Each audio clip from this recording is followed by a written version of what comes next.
For far too long, the effective management of the customer's experience has been considered a soft skill. But today, successful companies recognize that the customer experience is king, or from my perspective, is queen. Welcome to CX Unplugged. I'm Gabrielle Gonzalez, your host, and in this series, you will hear from me and other industry experts about how prioritizing the customer experience led to amazing outcomes. Brought to you by the Multifamily Media Network. Welcome to another episode of CX Unplugged. I'm Gabrielle Gonzalez, your host, and we're on the Multifamily Media Network. I wanted to come to you today for just a brief moment of inspiration. I was watching one of my faves, John DeJulius, who is a CX thought leader and brilliant strategist internationally. He actually wrote this book, The Customer Service Revolution, which is a great read and also a terrific resource. No, for the record, I am not being paid to promote this book. It's just that it's been such a great resource for me as someone who is really, really passionate about customer experience and coming up with creative ways to approach it. So anyway, he just recently shared a clip talking about how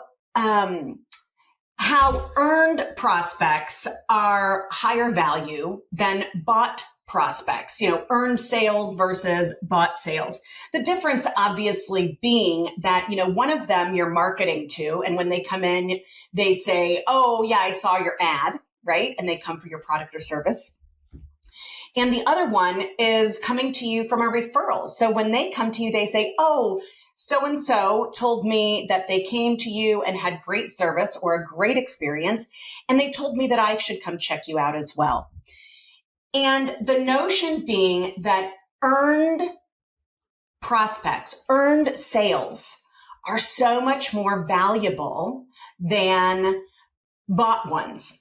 And I think, it goes without saying, and there's obviously a lot of conversation that we can have in this piece. And I'm sure there's some great case studies that I'll probably explore in later segments of this same conversation. And if you have any case studies in this space in terms of how that's panned out from a profitability perspective, I would love to know those things and talk about those and share those with the rest of our listeners, because while, some of us are really passionate, we know it comes from the heart. We also know that customer experience can cost money, whether that's in investing in training, resources, development. So it's important that when we're presenting these customer experience strategies and or solutions or training investments to our executive teams, that we're really appealing to the CEO's point of view in terms of what is that return on that investment. So anyway, bring to me any data or case studies that you may have in that space.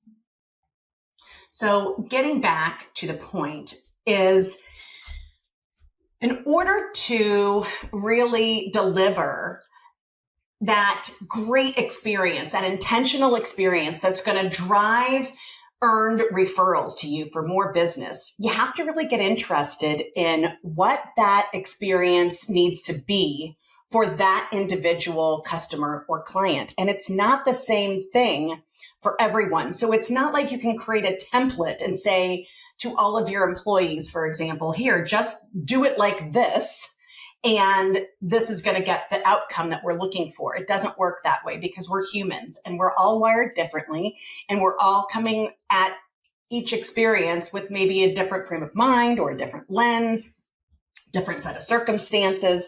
So it's really important as a customer service provider that we are taking the time to get interested in what our customer is really looking for in any given situation. And it really made me think about a time when I was meeting with a potential client. And this potential client was, he was really, really proud of their CX program, but he wanted an outside opinion on how to take it to the next level. He spent a lot of time in our first meeting explaining, that the key to their approach was to treat others the way that you would want to be treated. And he was really, really proud of that philosophy. And, while I do agree, generally speaking, with that sentiment behind the philosophy, I also had to respectfully disagree because that notion suggests that we all want to be treated the same. And if there's one thing I know we can all agree on, it's that we can't all agree on anything.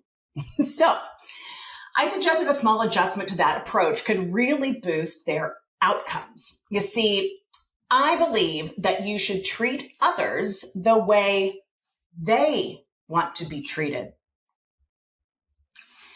And it's certainly not as easy to do, right? But if you ask me, especially in the service world, and even in relationships, it's the right thing to do.